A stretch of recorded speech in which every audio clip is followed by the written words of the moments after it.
அளவில்லா அருளாளனும் நிகரில்லா பேரன்புடையோனும் ஆகிய சர்வலோக லட்சகன் அல்லாஹ் ஒருவனை போற்றி புகழ்ந்து அவனது சாந்தியும் சமாதானமும் அகில உலகத்திற்கெல்லாம் பேரருளாக வந்த பெருமானார் ஸல்லல்லாஹு அலைஹி வஸல்லம் அவர்களின் மீதும் அவர்களை பின்பற்றி வாழ்ந்த உத்தம நபித்தோழர்களான சஹாபா பெருமக்களின் மீதும் அல்லாஹுடைய மார்க்கத்தை உலகம் முழுவதும் எடுத்துச் சொன்ன இமாமுகள், தாபீன்கள், தபா தாபீன்கள், அல்லாஹுடைய மார்க்கத்தை அறிந்து கொள்வதற்காக ஒன்று குழுமி அமர்ந்திருக்கக்கூடிய நம் அனைவர்களின் மீதும் ஏகவல்ல இறைவனின் சாந்தியும் சமாதானமும் என்றென்றும் நின்று நிலவட்டுமாக என்று முதல்கண் சலாத்தினை உரித்தாக்கிக் கொள்கிறேன். அஸ்ஸலாமு அலைக்கும் வரஹ்மத்துல்லாஹி வபரகாத்துஹு. கண்ணியம் வாய்ந்த அல்லாஹுவின் நல்லடியார்களே, நாமெல்லாம் இந்த அவையில் ஒன்று குழுமி அமர்ந்திருக்கிறோம் என்று சொன்னால், எங்கேயோ பிறந்து எங்கேயோ வளர்ந்து எங்கேயோ படித்து யாருக்கோ பிறந்து, ஆனால் நாம் எல்லாம் ஒரு புள்ளியின் கீழ் ஒன்றிணைந்திருக்கின்றோம். அந்த ஒரு புள்ளி என்னவென்று சொன்னால், அதான் முஸ்லீம் என்கிற ஒரு வார்த்தை, ஒரு பொருள். உலகத்தில் எங்கெல்லாம் யாரெல்லாம் பிறந்திருக்கின்றார்களோ அவர்களுக்கு ஏதேனும் துன்பங்கள், கஷ்டங்கள், இன்னல்கள் வருகின்ற போது இங்கே இருக்கக்கூடிய ஒரு முஸ்லீம் அவர்களுக்காக போராடுகிறார்கள் என்று சொன்னால், அவர்களை ஒன்றிணைத்திருக்கின்ற ஒரு வார்த்தை முஸ்லீம் என்கிற ஒரு வார்த்தை. அந்த முஸ்லீம் என்கிற வார்த்தையின் கீழ் நாம் எல்லாம் இந்த உலகத்தில் வாழ்ந்து கொண்டிருக்கின்றோம். உங்களையும் எங்களையும் இணைத்திருக்கக்கூடிய ஒரு வார்த்தை முஸ்லீம் என்ற அந்த ஒரு வார்த்தை தான் நம்ம எல்லாம் ஒரு தாய் மக்களாக ஓர் அணியிலே திரள வைத்திருக்கிறது என்று சொன்னால், அது முஸ்லீம் என்கிற ஒரு பன்மையான சொல்லின் அடிப்படை. அல்லாஹ்வுடைய நல்லடியார்களே, அதிகமான நபர்களுக்கு முஸ்லீம் என்றால் என்னவென்றே தெரியாமல் தான் இந்த உலகத்தில் நாம் எல்லாம் வாழ்ந்து கொண்டிருக்கின்றோம். ஒரு இடத்துல போய் கேட்டு பாருங்க, நீங்களாம் யார் என்று கேட்டால் முஸ்லீம் என்று சொல்லுவோம். முஸ்லீமுக்கான பொருள் என்னவென்று கேட்டால் நமக்கு அதற்கான விடைகள் மிக குறைவாகத்தான் தெரிந்து வைத்திருக்கின்றோம். ஆக முஸ்லீம் என்று சொன்னால், இந்த உலகத்தில் படைத்த இறைவனுக்கு முழுக்க முழுக்க அந்த இறைவனுடைய ஆணைக்கு இணங்கி நடக்கின்ற ஒரு சொல்லுக்கு பேர் தான் முஸ்லீம் என்கிற ஒரு பண்பு. அந்த பண்பின் கீழே தான் நாம் எல்லாம் ஒன்றிணைந்து இருக்கின்றோம். இந்த முஸ்லீம் என்று சொன்னால் நம்ம பெரும்பான்மையான மக்கள் எவ்வாறு விளங்கி வைத்திருக்கிறார்கள்? முஸ்லீம் என்று சொன்னால் எப்படி தெரியுமா? அவங்க தொப்பி போட்டிருக்கணும், அவங்க தாடி வைத்திருப்பார்கள், அவங்க ஒரு பைஜாமா சிப்பா போட்டிருப்பாங்க, அவங்க உருது பேசுவாங்க அல்லது அரபி பேசுவாங்க. இப்படி தான் நம்முடைய உலகத்தில் முஸ்லீம் என்று சொன்னால் பெரும்பான்மையாக விளங்கி வைத்திருக்கக்கூடிய ஒன்று இதான் அடையாளம். அது ஆனால் அடையாளமா? ஒருவர் தொப்பி போடுறதுனால ஒரு முஸ்லீம் ஆயிட முடியுமா? ஒருவர் ஒரு மொழியை பேசுவதனால அவர் முஸ்லீம் ஆயிட முடியுமா? ஒருவர் ஒரு சுன்னத்து பண்ணி கொண்டதுனால அவர் முஸ்லீம் ஆயிட முடியுமா? பைஜாமா ஜிப்பாவை போட்டதுனால அவர் முஸ்லீம் ஆயிட முடியுமா என்றால் அதனால் ஒரு மனிதர் முஸ்லீம் ஆகிவிட முடியாது. முஸ்லீம் ஆக வேண்டும் என்று சொன்னால் நீங்கள் முழுக்க முழுக்க அல்லாஹ் ஒருவனுக்கு நீங்கள் கட்டுப்பட்டு வாழ வேண்டும். பெயராலேயோ குலத்தாலேயோ நீங்களுடைய தாய்ந்தருக்கு பிறந்ததினாலேயோ அவர்கள் முஸ்லீமாக இஸ்லாம் ஏற்றுக்கொள்வதல்ல. மாறாக உங்களுடைய ஒவ்வொரு செயல்பாடுகளும் தன்னுடைய இறைவனை நோக்கி இருக்க வேண்டும். அவர்தான் உண்மையான முஸ்லீம். அல்லாஹ் ரப்புல் ஆலமீன் தன்னுடைய திருமறை குர்ஆனிலே சொல்கின்றான். இப்ராஹிம் அலைஹிஸ்ஸலாம் அவரை பார்த்து அல்லாஹ் பேசுகின்றான். என்ன சொல்லுகிறான் தெரியுமா? இது கால லஹு ரப்புஹு அஸ்லிம்.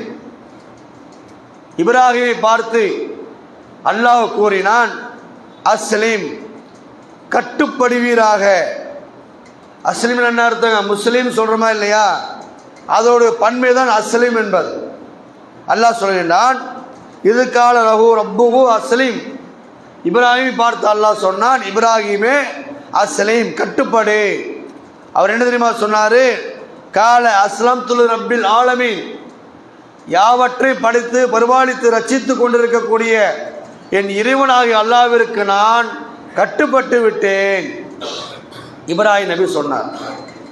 அப்போ ஒரு மனிதன் இந்த உலகத்தில் முஸ்லீமாக நாம் வாழ வேண்டும் என்று சொன்னால் அவர் எப்படி இருக்கணும்? அஸ்லீம் என்று சொன்னால் அஸ்லாம் துல் ரப்பில் ஆலமீன், கட்டுப்படு நல்லா சொல்கிறான். கட்டுப்படு சொன்ன உடனே அந்த மனிதன் அல்லாஹ்விற்கு அப்படியே கட்டுப்படணும். அவன் தான் உண்மையான முஸ்லீம். அல்லாஹ்விற்கு கட்டுப்படாத ஒரு முஸ்லீமாக இருக்க முடியுமா? அல்லாஹ்விற்கு ஒரு மனிதன் கட்டுப்படாதவர்கள் முஸ்லீமாக இருக்க முடியுமானா ஒரு காலத்தில் முஸ்லீமாக இருக்க முடியாது. அவர்களை இஸ்லாம் முஸ்லீமாக ஏற்றுக்கொள்வதல்ல. அல்லாஹ் ரப்புல் ஆலமீன் அல்லாஹ் தஆலா சொல்லுகின்றான், பலா, அப்படி அல்ல. அல்லாஹ் சொல்கிறான் பாருங்க, பலா, அப்படி அல்ல. மன் அஸ்லம வஜ்ஹஹு லில்லாஹி ஃபஹுவ முஹ்ஸினுன் ஃபலஹு அஜ்ருஹு இன்த ரப்பிஹி வலா கௌஃபுன் அலைஹிம் வலா ஹும் யஹ்ஸனூன். முஸ்லீம் என்று சொன்னால் எப்படி இருப்பாங்க தெரியுமா? எவன் ஒருவன் அல்லாஹ்விற்கு தன்னை அர்ப்பணித்துக் கொள்ளுங்கள் என்று கூறப்பட்ட போது அவன் நற்காரியங்களால் நற்செயல்களால் அல்லாஹ்வை அவன் நம்பிக்கொண்டிருக்கின்றானோ, யார் அல்லாஹ்வை முற்றிலும் அடிபணிந்தவனாக இருக்கின்றானோ அவன்தான் அல்லாஹ்விடத்தில் முஸ்லீம். அப்படி அல்லாஹ் சொல்லிவிட்டு சொல்லுகின்றான், வலா கௌஃபுன் அலைஹிம் வலா ஹும் யஹ்ஸனூன். அவர்கள் எதற்கும் துக்கப்பட மாட்டார்கள், அவர்கள் எதற்கும் துயரப்பட மாட்டார்கள் என்று அல்லாஹ் ரப்புல் ஆலமீன் சொல்லி காட்டுகின்றான். அப்போ தன்னுடைய முகத்தை, தன்னுடைய ஈமானை, தன்னுடைய செயல்பாடுகளை, தன்னுடைய நற்கருமங்களை அல்லாஹ்வை நோக்கி இருக்க வேண்டும்.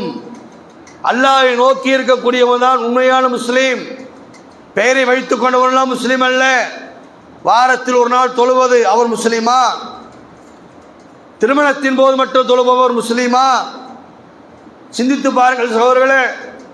5 நேரம் தொழுகாமல் நேரம் கிடைக்கின்ற நேரத்தில் தொழுகிறாரே அவர் முஸ்லீமா? இஸ்லாம் கேட்கின்ற கேள்வி இது. யார் முஸ்லீம்? நம்ம எல்லாம் முஸ்லீம் முஸ்லீம் சொல்லிக் கொண்டிருக்கிறோமே, இவங்களாம் முஸ்லீம் ஆகிட முடியுமா? உலகத்தின் பார்வையில் வேணுமானால் முஸ்லீமாக இருக்கலாம். ஆனால் அல்லாஹ்வுடைய பார்வையில் யார் முஸ்லீமாக இருக்க முடியும்? அல்லாஹ்வுடைய பார்வையில் யார் முஸ்லீம் தெரியுமா? அல்லாஹ்வுடைய கட்டளைக்கு இணங்கி நடக்கக்கூடியவர்கள், அல்லாஹ் சொல்லுகின்ற கட்டளை அப்படியே பேணி நடக்கக்கூடியவர்கள், அவங்க தான் உண்மையான முஸ்லீம். அதை விடுத்துட்டு என் பேர் ஒரு ஜெயினுல் ஆப்தீனாக இருக்கிறது, அல்லது ஒரு அப்துல் காதராக இருக்கிறது, அல்லது ஒரு அப்துல் ரஹ்மானாக இருக்கிறது என்பதனால அவர் முஸ்லீம் ஆகிவிட மாட்டார். உலகத்துடைய பார்வைக்கு வேண்டுமானால் அவர் முஸ்லீம் ஆக முடியுமே தவிர அல்லாஹ்வுடைய பார்வையில், இஸ்லாத்துடைய பார்வையில் அவர் முஸ்லீமாக ஆக முடியாது. அவர் முஸ்லீம் ஆக வேண்டும் என்று சொன்னால் நாம் என்ன இருக்கணும் தெரியுமா? முதல்ல அல்லாஹ்வுக்கு அடிபணிந்து இருக்கணும். அல்லாஹ்வுடைய அடிபணிவதனுடைய அடிப்படை முதல் என்ன?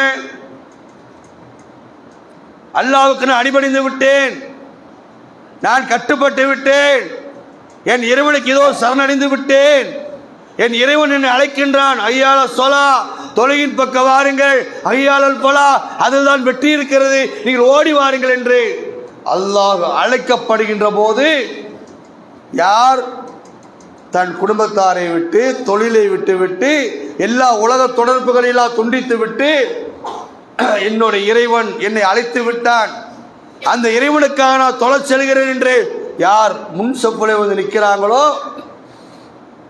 அவங்க தான் முஸ்லீம். பெரும்பான்மையான மக்களை பாருங்க, தொழுகை இல்லை. ஜும்மாவுடைய நாளில் மட்டும்தான் தொழுகை ஆரம்பிப்பார்கள். மற்ற நாளிலே அவரிடத்தில் தொழுகை இருப்பதில் கேட்டால் சொல்லுவார், ஏங்க தொழுகை வரல, ஏன் நீங்கள் தொழுகை வரவில்லை கேட்டு பாருங்க. எங்களுக்கு வேலை இருக்குது பாய், எங்களுக்கு நிறைய வேலை இருக்குது, அதனால எங்க தொழுக முடியல. அப்ப நீ எப்படி முஸ்லீமா இருக்க முடியும்? வமா கலக்கத்துள் சின்னவள் இன்ச இல்லாலிய போதும், மனித இனத்தையும் ஜின் இனத்தையும் அவனை வணங்குவதற்காக அன்றி வேறு எதற்காகவும் படைக்கவில்லை நல்லா சொன்னானே. அப்ப அந்த மனித இனத்தில் அல்லாஹ் உன்னை தேர்வு செய்திருக்கிறானே, உன்னை முஸ்லீம் அல்லாஹ் படைத்திருக்கின்றானே, அந்த முஸ்லீமாக படைத்த நீ உன்னை அழைக்கப்படுகின்ற போது இதோ அஸ்ஸலாம், நான் கட்டுப்பட்டு விட்டேன், அஸ்ஸலாம் துலி ரப்பில் ஆலமீன், அல்லாஹ்வுக்கு நான் கட்டுப்பட்டு விட்டேன் என்று யார் முன் வந்து நிற்கிறாங்களோ அவங்க தான் முஸ்லீமாக இருக்க முடியும். அதிகமான நபர்களை பாருங்க, பக்கத்தில் பள்ளிவாசல் பக்கத்தில் வீடு இருக்கும், ஆனாலும் கூட தொழுகை இல்லாதவர்களாக இருப்பார்கள், அருகிலே இருப்பார்கள், பள்ளிவாசலுக்கு அருகிலே தொழுகைக்கு லேட்டாக வருவாங்க, தனியாக நின்று தொழுவார்கள், ஒரு சப்பலில் தொழுக மாட்டார்கள். அல்லாஹ்வை வணங்கக்கூடியவர்கள் எப்படி இருக்க வேண்டும் தெரியுமா? இறையச்சத்தோடு பயபக்தியோடு அல்லாஹ்வை வணங்கக்கூடியவராக இருக்க வேண்டும். ஏதோ பொடுபோக்குகளாக நேரம் கிடைக்கின்ற போது, வாய்ப்புகள் கிடைக்கின்ற போது நாம் தொழுது கொள்ளலாம் என்று இருந்தால் அவரை எப்படி நீங்கள் முஸ்லீமாக இஸ்லாம் ஏற்றுக்கொள்ளும் என்பதை சகோதரர்களே நீங்கள் விளங்கிக் கொள்ள வேண்டும். அடிப்படை, ஒரு முஸ்லீம்களுக்கு அடிப்படை என்ன? ஒரு பெயரா, உங்களுடைய இனமா, உங்களுடைய ஜமாத்தா? இல்லை சகோதரர்களே, நமக்கு அடிப்படை தேவையானது முதல் அல்லாஹ்வை ஏற்றிருக்கின்றோம், அல்லாஹ் கட்டுப்பட்டிருக்கின்றோம் என்பதை நிரூபிக்கக்கூடிய ஒன்று தொழுகை. அந்த தொழுகையில் கூட இன்றைக்கு நாம் என்ன செய்கிறோம்? பொதுவாக்காக இருக்கிறோம். அதை அல்லாஹ் சொல்லுகின்றான், ஃபவைலுல் லில் முஸல்லீன், கவனமற்ற தொழிலாளிகளுக்கும் கேடுதான். யாரெல்லாம் கவனம் இல்லாமல் இருக்கிறாங்களோ, தொழுக வேண்டும் என்கிற அக்கறை இல்லாமல் இருக்கின்றார்களோ, தொழுதால் தொழுது கொள்ளலாம், அடுத்தது தொழுது கொள்ளலாம், அடுத்தது தொழுது கொள்ளலாம் என்று யார் இருக்கிறார்களோ, ஃபவைலுல் லில் முஸல்லீன், அந்த கவனமற்ற தொழுகையாளிகளுக்கு கேடுதான் என்று அல்லாஹ் ரப்பல் ஆலமீன் சொல்லுகிறான். அப்ப தொழுகையிலே நாம் உறுதி மிக்கவர்களாக இருக்க வேண்டும். அதான் ஒரு வாசகத்தை பள்ளிவாசல் தோறும் எழுதி வைத்திருப்பார்கள். என்ன வாசகம் தெரியுமா? உங்களை தொலை வைக்கும் முன்பு நீங்கள் தொழுது கொள்ளுங்கள். நம்மளை கொண்டு வந்து ஜனாசாவாக முன்னாடி நிற்க வச்சுட்டு அஜர்த்து அல்லாஹ் அக்பர் என்று தக்பீர் அடி நிற்பாரு. முன்னாடி மையத்து இருக்கும், அது நீங்களா இருக்கலாம், நானா இருக்கலாம், யாரா வேணாலும் இருக்கலாம். இன்றைக்கு இல்லாமல் இருக்கலாம், நாளைக்கு நம்மளா இருக்கலாம், நாளைக்கு நம்மளாக இருக்கலாம், அடுத்தவர் நம்மளாக இருக்கலாம். ஒரு பள்ளிவாசலிலே ஒரு மவுத்தை கொண்டு வைக்கக்கூடியவர்கள் அந்த மவுத்தாவிற்கு முன்னாடி நீ தொழுதுகொள், உன்னை தொழுக வைக்கிறதுக்கு முன்னாடி நீ தொழுதுகொள் ஏன் சொன்னார்கள்? ஒரு காஃபிருக்கும் ஒரு முஸ்லீமுக்கும் உள்ள வேறுபாடு என்ன? என்னங்க வேறுபாடு? பேரா? இல்லை. அல்லாஹ்விடத்தில் நீங்க தொழுகிறீங்க பாருங்க, அந்த தொழுகை தான் தரக்கு ஸலா. ஒரு காஃபிருக்கும் ஒரு குஃபுருக்கும் ஒரு நிராகரிப்புக்கும் ஒரு முஸ்லிமும் வேறுபடுத்தி காட்டுவது தரக்கு ஸலா என்று சொன்னார்கள் நபிகள் பெருமானார் ஸல்லல்லாஹு அலைஹி வஸல்லம் அவர்கள். சஹாபாக்கள் எல்லாம் ஒவ்வொரு நேர தொழுகையினையும் எதிர்பார்த்திருப்பார்கள். ஒவ்வொரு நேர தொழுகை அங்கு ஐயால ஸலா என்று சொல்வதற்கு முன்னால் போட்டி போட்டுக் கொண்டு ஓடி வருவார்கள் சஹாபாக்கள். எப்படி தெரியுமா? பெருமானார் ஸல்லல்லாஹு அலைஹி சொன்னார்கள், முதல் சப்பிலே உள்ள சிறப்பை ஒரு மனிதன் அறிவார் என்று சொன்னால் அவர்கள் சீட்டு குலுக்கி போட்டு, நான் தான் முன்னாடி நிற்பேன் அப்படிங்கிறதுக்காக சீட்டு குலுக்கி போட்டு அந்த சீட்டில எடுப்பதற்காக தவிழ்ந்து ஓடி வந்து முன் சப்பிலே நிற்பார்கள். இந்த ஹதீஸை கேட்ட மாத்திரத்திலேயே சஹாபாக்கள் முன்சப்பை பூர்த்தி செய்வதில் போட்டி போட்டார்கள் என்கிற வரலாற்று சான்றுகளை நாம் பார்க்கின்றோம் என்று சொன்னால் சிந்தித்து பாருங்கள் சகோதரர்களே. எப்படியாப்பட்டது தொழுகையிலே அக்கறை உடையவர்களாக இருந்திருக்கின்றார்கள். தொழுகை நேரம் வந்துவிட்டால் கண் விழித்து தொழுவார்களே, அந்த சகாபாக்கள் எங்கே? அல்லாஹ்வை நின்று வணங்கினார்களே, அந்த சகாபாக்கள் எங்கே? அல்லாஹ்வுடைய மார்க்கத்திற்காக உயிர் தியாகம் செய்தார்களே, அந்த சகாபாக்கள் எங்கே? நம்மளாம் பேரளவு தான் இருந்து கொண்டிருக்கிறோம். இந்த உபதேசம் உங்களை நோக்கி மட்டுமல்ல, உங்களை நோக்கி மட்டுமல்ல, என்னை நோக்கித்தான். இந்த உபதேசம் என்பது ஏதோ உங்களை நோக்கி மட்டும் நான் பேசுகிறேன் நினைத்து விடாதீர்கள். என்னை நோக்கியும் அந்த கேள்வி இருக்கின்றது. உங்களை நீட்டு கையேற்றோம்னா இந்த 4 பேரில் என்னை நோக்கி கேட்கின்றது, நீ என்ன செய்கின்றாய்? உலகத்திலே ஒவ்வொரு மனிதனும் தன்னை நோக்கி கேள்வி கேட்க வேண்டும். என்ன தெரியுமா? நான் முஸ்லீமாக இருக்கின்றனா? இந்த உலகத்தில் நான் முஸ்லீமாக வாழ்ந்து கொண்டிருக்கின்றனா என்று நாம் என்ன செய்யணும்? கேள்வி, நம்மளை பார்த்து கேள்வி கேளுங்க. பெருமானார் ஸல்லல்லாஹு அலைஹி சொன்னார்கள், உங்களை நீங்கள் சுய பரிசோதனை செய்யுங்கள். உங்களை நீங்கள் சுய பரிசோதனை செய்யுங்கள். எதுல? நான் முஸ்லீமாக வாழ்ந்து கொண்டிருக்கின்றனா, முஸ்லீமாக இந்த உலகத்தில் வாழ்ந்து கொண்டிருக்கின்றனா என்று நாம் என்ன செய்யணும்? நம்மை நாம் ஒவ்வொருவரும் சுய பரிசோதனை செய்து கொண்டிருக்க வேண்டும். பேர் வைத்து விட்டார்கள், பேர் நீங்க வைக்கல, உங்களுடைய தாய் தந்தையர் வச்சிருப்பாங்க. பேர் என்பது நீங்க வைப்பதல்ல, உங்களுடைய தாய் தந்தையர் வைப்பது. பேர் வைத்து விட்டால் மட்டும் முஸ்லீம் அல்ல, உன்னுடைய நடைமுறை வாழ்க்கை முஸ்லீமாக இருக்க வேண்டும். அதைத்தான் இஸ்லாம் கேட்கின்றது. அல்லாஹ் ரப்பல் ஆலமீன் நம்மை நோக்கி ஒரு கேள்வி கேட்கிறான். என்ன கேள்வி தெரியுமா?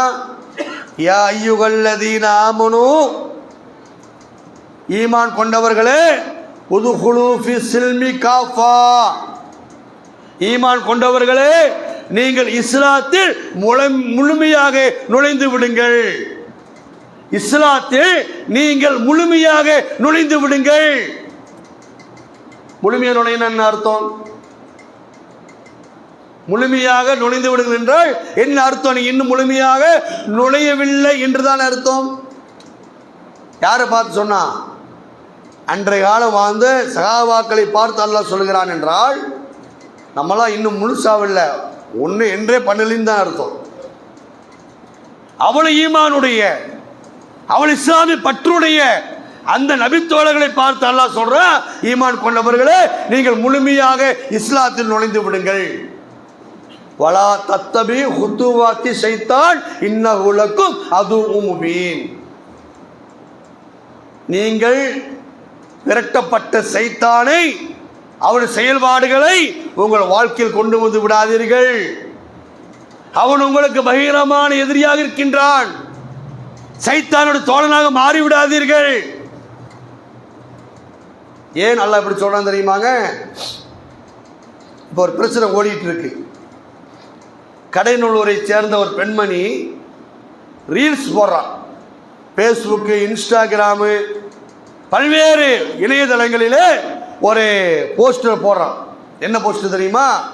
ஃபர்தா, தலையில் முக்காடு, கீழே ஃபர்தா, இஸ்லாமிய ஆடை, இஸ்லாமிய கண்ணியமான ஒரு ஆடையோடு என்ன போடுகின்றார்கள்? எத்தனையோ இஸ்லாமிய பெண்கள் ஃபர்தாவோடு முக்காடோடு உட்கார்ந்து மார்க்கத்தை பேசிக் கொண்டிருக்கின்றார்கள். எத்தனையோ இஸ்லாமிய மௌலவிமார்கள் ஆண்களும் பெண்களும் இணையதளத்தில் அமர்ந்து அல்லாஹ்வுடைய மார்க்கத்தை பேசிக் கொண்டிருக்கின்றார்கள். ஆனால் இஸ்லாத்தில் இருப்பதாக சொல்லிக் கொண்டிருக்கக்கூடிய சில சைத்தான்கள், வலா தத்துவி குத்துவாத்து சைத்தான், நீ சைத்தானுடைய அடிச்சுவடுகளை பின்பற்றாதீர்கள் என்று அல்லாஹ் சொன்னானா இல்லையா? அந்த அடிச்சுவடுகளை பின்பற்றி சில சைத்தான்கள் என்ன போடுறாங்க, சினிமா பாட்டு, அந்த பாட்டுக்கு டான்ஸு, ஆபாசமான டான்ஸு, எந்த அழகை தன்னுடைய கணவனுக்கு மட்டும் காட்ட வேண்டுமோ அந்த அழகையெல்லாம் ஊர் உலகத்திற்கு வெளிச்சம் போட்டு முன்பாகத்தையும் பின்பாகத்தையும் அவர் ஆடி பாடி அப்படி என்ன செய்யறாங்க, போடுறாங்க, ரீல்ஸ் போடுறாங்க. இதை பார்த்து பார்த்து பொறுக்க முடியாம கடைநல்லூரை சேர்ந்த ஒரு ஜமாத்து போய் அவருடைய தாயிட்ட, அவள்கிட்ட கூட சொல்லலை, அவங்க தாயிட்ட போய் அம்மா இந்த மாதிரிலாம் போட வேணும்னு சொல்லுங்க, இப்படி போடுறதுனால இஸ்லாத்து அந்த கீழே கமெண்ட்ஸ்லாம் வந்து நம்ம மோசமாக இருக்குது, ஒரு இஸ்லாமிய பெண்களை பார்த்து இப்படி போடும்போது நமக்கு மனசு கஷ்டமாக இருக்குது, இந்த மாதிரியான ஆடல் பாடல் கூத்தெல்லாம் போட வேண்டாம் அப்படின்னு சொல்லி ஒரு ஜமாத்தார், ஒரு ஊர் கட்டுப்பாடுன்னு ஒன்று இருக்குமா இல்லையா? மற்ற சமூகத்துக்கு இந்த கட்டுப்பாடெல்லாம் இல்லை, இஸ்லாமிய சமூகத்துக்கு மட்டும்தான் ஊர் கட்டுப்பாடு இருக்கின்றது, ஒரு ஜமாத் கட்டுப்பாடு இருக்கின்றது. இந்த ஏரியா இருக்குன்னு சொன்னா இந்த ஏரியாவை கட்டுப்படுத்தி வைக்கக்கூடியவங்க யாரு? இந்த ஜமாத்தோட நிர்வாகம். இந்த ஏரியாவில் எப்படி வேணும் வந்துட முடியுமா? இந்த ஏரியாவில் எப்படி வேணும் இருந்துட முடியுமா? இருக்க முடியாது. ஏன்? ஒரு ஜமாத் இருக்கின்றது, ஜமாத்துக்கு பொறுப்பாளர் இருக்கிறார்கள். அவங்க போய் நாளை கேட்பாங்க, ஏமா இப்படி பண்றீங்க, அது ஆணா இருந்தாலும் சரி பெண்ணா இருந்தாலும் சரி. இந்த ஒரு அழகான வழிகாட்டுதல் இஸ்லாமிய சமூகத்திற்கு மட்டும் அல்லாஹ் கொடுத்த ஒரு பெரிய பாக்கியம். அந்த மாதிரி கடைநல்லூர் என்பது இஸ்லாமியர்கள் நிறைந்த ஒரு மிக சிறந்த ஒரு மாவட்ட. கடைநல்லூர் ஒரு பகுதி தான், தென்காசி போற வழியில் ஒரு பகுதி, அருமையான ஒரு ஊர், இஸ்லாமியர்கள் நிறைந்து வாழக்கூடிய ஒரு ஊர். அந்த ஊரை சேர்ந்த ஒரு பெண்மணி ஆபாச ரீல்ஸ் இன்ஸ்டாகிராமில் ஜமாத்தார் பொறுக்க முடியாமல் என்ன இப்படிலாம் போடுறாளே, இந்த மாதிரி டான்ஸ் ஆடுறாளே, இந்த மாதிரி பண்ணுறாளே, அவள் தனியாக ஆடிட்டா பிரச்சனை இல்லை, அதாவது ஒரு உடை இஸ்லாமிய உடை இல்லாமல் வேற ஏதோ உடையை போட்டு ஆடிட்டா அதை நம்ம கேட்க போகிறது. எத்தனை பேர் ஆடிட்டு இருக்காங்க, அதெல்லாம் போய் கேட்கறது இல்லை. நீ முஸ்லீம் என்று பேர் வைத்துக்கொண்டு இஸ்லாம் என்று ஆடை வைத்துக்கொண்டு ஆபாசமான நடனங்கள் ஆடிக்கொண்டிருக்கக்கூடிய அந்த பெண்ணிடத்துல போய் அவன் தாயார் இடத்துல போய் உன்னுடைய மகளை கொஞ்சம் கண்ட்ரோல் பண்ணி வைங்க இப்படி ஆடுறாங்கன்னு சொன்ன உடனே அந்த பெண்மணி என்ன தெரியுமா செஞ்சிருக்கா? அந்த கடைநல்லூருடைய ஊருடைய மானத்தையே வாங்கக்கூடிய அளவாக, அவர் அப்படி செய்யலையா, இவர் அப்படி செய்யலையா, அவங்க அப்படி செய்யலையா, அவர் இந்த பெண்ணை கற்பழிக்கலையா, அவர் இந்த குழந்தையை கற்பழிக்கலையா, நான் ஆடுறது மட்டும்தான் பெரிய விஷயமா என்று சொல்லி இன்ஸ்டாகிராமில் போட்டு அதில் சில சங்கி கூட்டங்கள் என்ன செய்ய தெரியுமா? இந்த பாலிமர் செய்தி போன்ற பல சங்கி கூட்டங்கள்லாம் இருக்கிறானுங்க. எப்படா இஸ்லாமிய சமூகத்தில் எது கிடைக்கும் உன்னை எடுத்து பெருசு பண்ணுவோம் அப்படி உடனே எடுத்து என்ன செய்யலாம்? இஸ்லாமிய பெண்களுக்கு உரிமை இல்லையா, ஆடுறதுக்கு உரிமை இல்லையா, ஓடுறதுக்கு உரிமை இல்லையா, பேசுரிமை இல்லையா, என்ன ஒரு அநியாயம் நாட்டிலே என்று சொல்லி அதை போடுற பெருசம். எவ்வளவு அநியாயம் பாருங்க. இந்த மாதிரியான இஸ்லாமிய பெண்கள் தங்களை சொல்லிக் கொள்கின்ற வார்த்தை என்ன? நாங்கள் முஸ்லீம், நாங்கள் முஸ்லீம். எத்தனையோ பாருங்க, சமூகத்தில் ஒரு நடிகர் கட்சி தொடங்கி இருக்கிறார், அவர் பேர சும்மா சொல்லக்கூடாது. ஒரு நடிகர் கட்சி தொடங்கி இருக்கிறார். அந்த கட்சி தொடங்கினதுக்காக இரவெல்லாம் போய் கண் விழித்து கடும் பணியிலே அந்த நடிகர் வரப்போகிறார், எங்களிடத்தில் வந்து உரையாற்ற போகிறார் என்று கை குழந்தையோடு போய் காத்து கிடக்கின்றான். அவர் சொல்றான், ஒரு பெண்மணி, அவளும் பெண்மணி தான், அவளும் பருதா போட்டு இருக்கிறான், அவளும் முஸ்லீம் அடையாளத்தோடு இருக்கிறார். என்ன தெரியுமா சொல்கிறாள்? எங்க தலைவர் வரப்போறாரு, வந்து உரையாற்ற போறாரு, அப்படி எதிர்பார்த்து நாங்கள் திருச்சிக்கு வந்துட்டாரு, இனி பெரம்பலூருக்கு வந்துருவாரு, பெரம்பலூருக்கு வருவாரு சொல்லி நாங்கள் 8 மணியிலிருந்து இஸ்ஸா கூட தொழுகாம, நாங்கள் தகஜத்து கூட தொழுகாம, ஃபஜ்ர் கூட தொழுகாம நாங்கள் அப்படி நின்று பார்த்துட்டே இருந்தோம். வாகனம் வர்ற வாகனத்தை எல்லாம் பார்த்தோம், எங்க தலைவர் வரப்போறாரு அப்படின்னு. கடைசி வரை வரல. ஆனால் தலைவருக்கு நான் ஓட்டு போட மாட்டேன், என்னை ஏமாத்திட்டாரு தலைவர். யார் சொல்றது? பெயர் வைத்திருக்கக்கூடிய ஒரு இஸ்லாமியர். இவர்களை தங்களுடைய வாழ்வில் முஸ்லீம் என்றும் தங்கள் இஸ்லாமியர் என்றும் அவர் அடிமைப்படுத்திக் கொண்டிருக்கிறார்களே, இது யாருடைய செயல்? யாருடைய செயல் இது? ஒரு 20 நாளைக்கு முன்னாடி ஆங்கில புத்தாண்டு வந்துச்சு. ஆங்கில புத்தாண்டு மிக பிரமாண்டமாக கொண்டாடினார்கள். அந்த 12 மணி வருது, ஜனவரி 12 மணி, அந்த முள்ளு டொக்கு டொக்குன்னு வரும்போது உடனே ஹாப்பி நியூ இயர் அப்படின்னு சொல்லிட்டு பயங்கரமாக ஆடல் பாடல் கூத்து கும்மாளம். என்னடா இவ்வளோ அநியாயம் நடக்குது, அக்கறை என்னதான் நடக்குதுன்னு பார்க்க போனால் ஃபர்தாவை போட்டுக்கொண்டு, தொப்பியை போட்டுக்கொண்டு, ஜிப்பாவை போட்டுக்கொண்டு, மதுபானத்தை கையில் வைத்துக்கொண்டு, சுபஹானல்லாஹ், இதை இட்டுக்கட்டி சொல்லவில்லை, அல்லாஹ் பார்த்து கொண்டிருக்கின்றான், அல்லாஹ் நம்மளை உற்று நோக்கி கொண்டிருக்கின்றான், அல்லாஹ் நாளைக்கு உங்களை எழுப்பி கேள்வி கேட்பான். அப்படியாப்பட்ட மறுமை வாழ்க்கை ஒன்று இருக்கின்றது.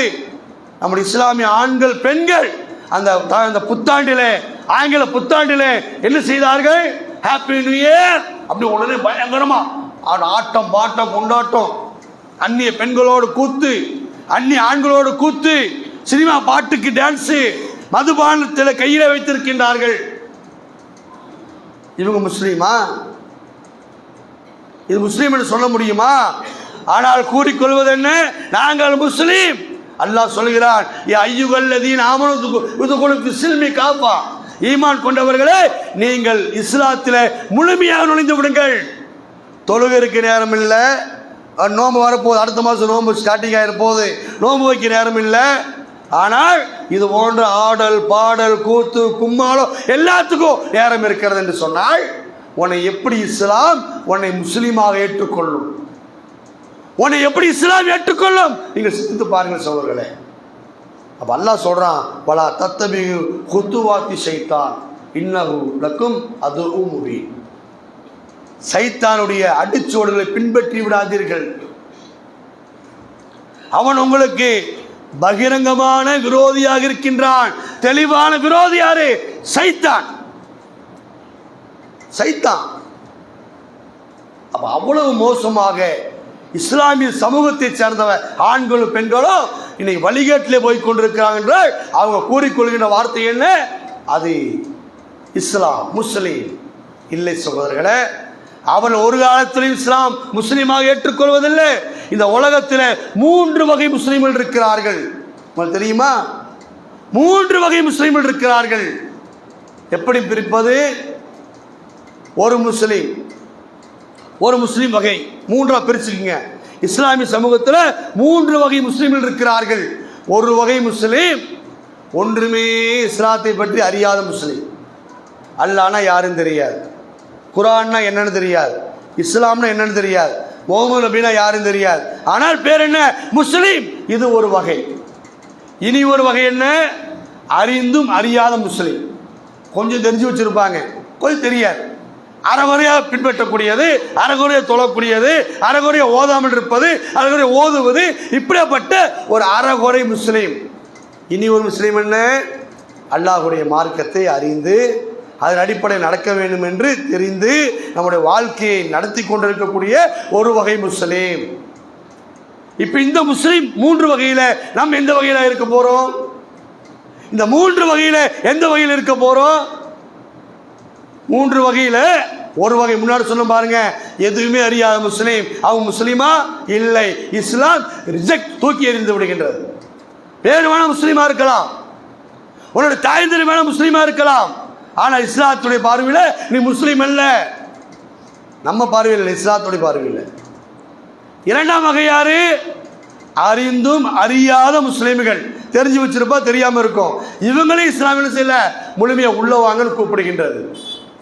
இந்த 3ஆவது வகை முஸ்லீம் இருக்காங்க பாருங்க, அல்லாஹ்வுடைய மார்க்கத்தை தெரிந்து, அல்லாஹ்வுடைய மார்க்கத்தை அறிந்து நம்முடைய வாழ்க்கையில் முழுமையாக அதை கடைபிடிக்க வேண்டும் என்று நம்முடைய வாழ்க்கையை நடத்தி கொண்டிருக்கிறோமே, இவர்களைத்தான் இஸ்லாம் சொல்கிறது முஸ்லீம் என்று.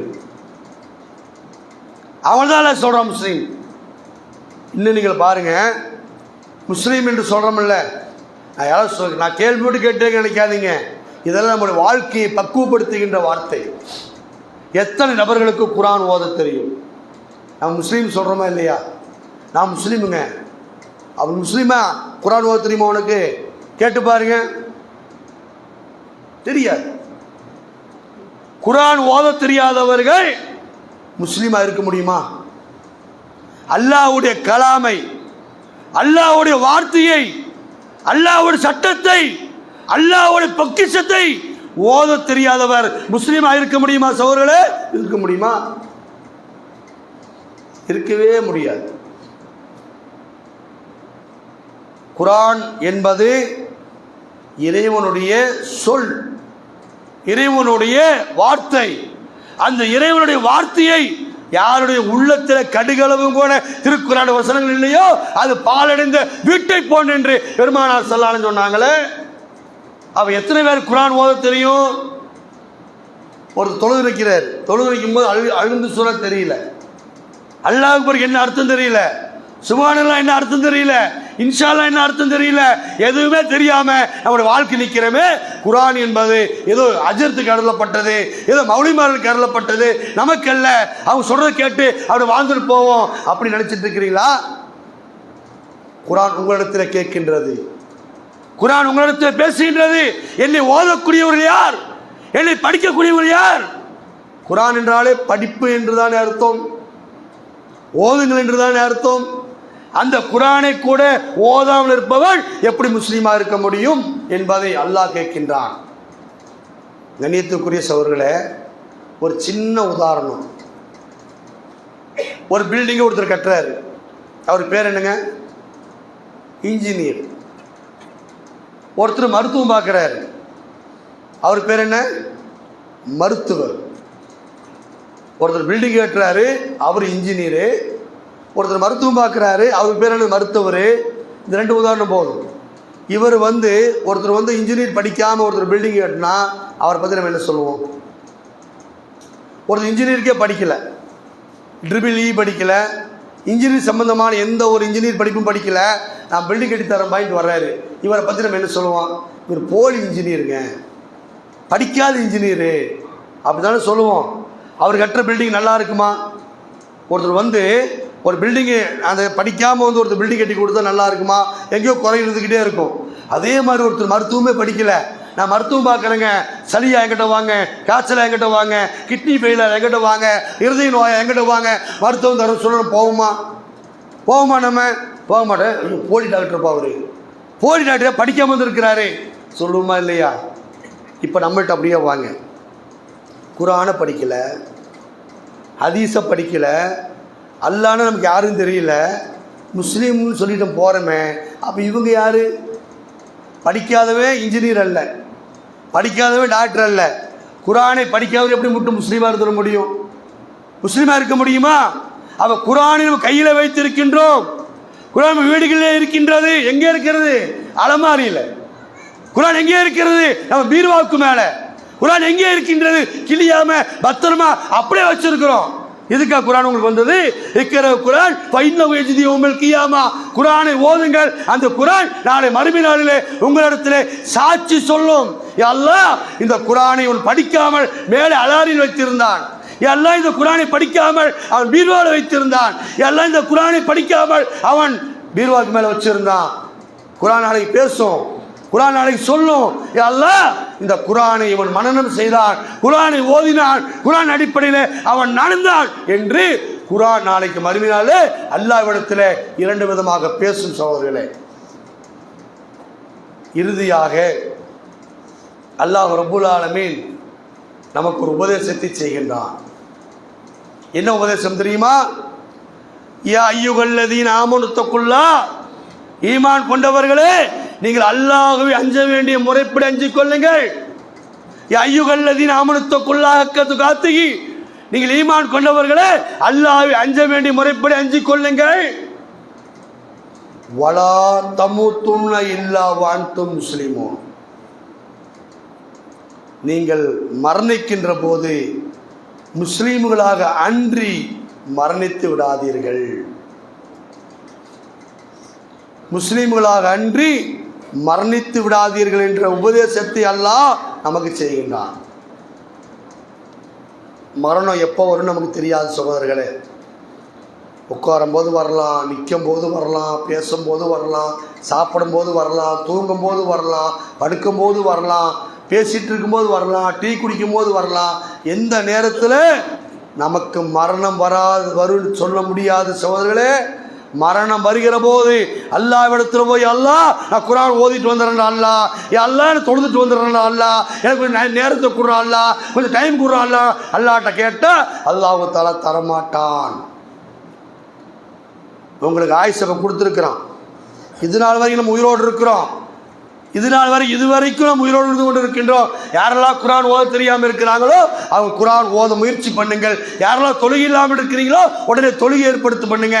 இப்போ இருக்கிற கூட்டம் அசருக்கு இருக்கிறது இல்லை, அசருக்கு இருக்கிற கூட்டம் மக்ரிப் இல்லை, மக்ரிப் இசாவுக்கு இல்லை.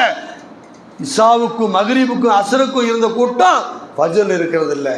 அப்போ என்ன முஸ்லீம் என்பதை நாம் ஒரு கேள்விக்குரிய போட்டு நம்முடைய வாழ்க்கையை தொடங்குவோம். நாம் உண்மையான முஸ்லீமாக இருக்கிறோமா, போலியான முஸ்லீமாக இருக்கிறோமா என்பதை நம்முடைய வாழ்க்கையில் ஒரு கேள்விக்குறியோடு நம்ம வாழ்க்கையை தொடங்குவோம். நம்முடைய வாழ்க்கை முடிகின்ற போது வலா தமுத்துன்ன இல்லா வஅன்தும் முஸ்லிமூன், முஸ்லீமாக அன்றி நீங்கள் மரணித்து விடாதீர்கள், முஸ்லீமாக அன்றி மரணிக்க வேண்டும் சொன்னால் நம்முடைய வாழ்க்கை நடைமுறை வாழ்க்கையில் இஸ்லாம் நம்மிடத்தில் இருக்க வேண்டும், குர்ஆன் நம்மிடத்தில் இருக்க வேண்டும், இபாதத்து நம்மிடத்தில் இருக்க வேண்டும், அல்லாஹ்வுடைய பயம், அல்லாஹ்வுடைய அச்சம் நம்முடைய வாழ்க்கை இருந்தால்தான் நாம் முஸ்லீமாக மாற முடியும். அப்படியாப்பட்ட பரிசுத்தமான முஸ்லீம்களாக வாழ்ந்து பரிசுத்தமான முஸ்லீமாக இந்த உலகத்தில் மரணித்து பரிசுத்தமான முஸ்லீம்களாக நாளை மறுமை நாளில் அல்லாஹ்வுடைய சன்னிதானத்தில் எழுப்பப்பட்டு அவன் தர இருக்கின்ற உன்னதமான ஜன்னத்துல் ஃபிர்தௌஸ் என்று சொல்லப்படுகின்ற மறுமையில் இருக்கின்ற அந்த சுவனத்தை பெறுகின்ற வாய்ப்பை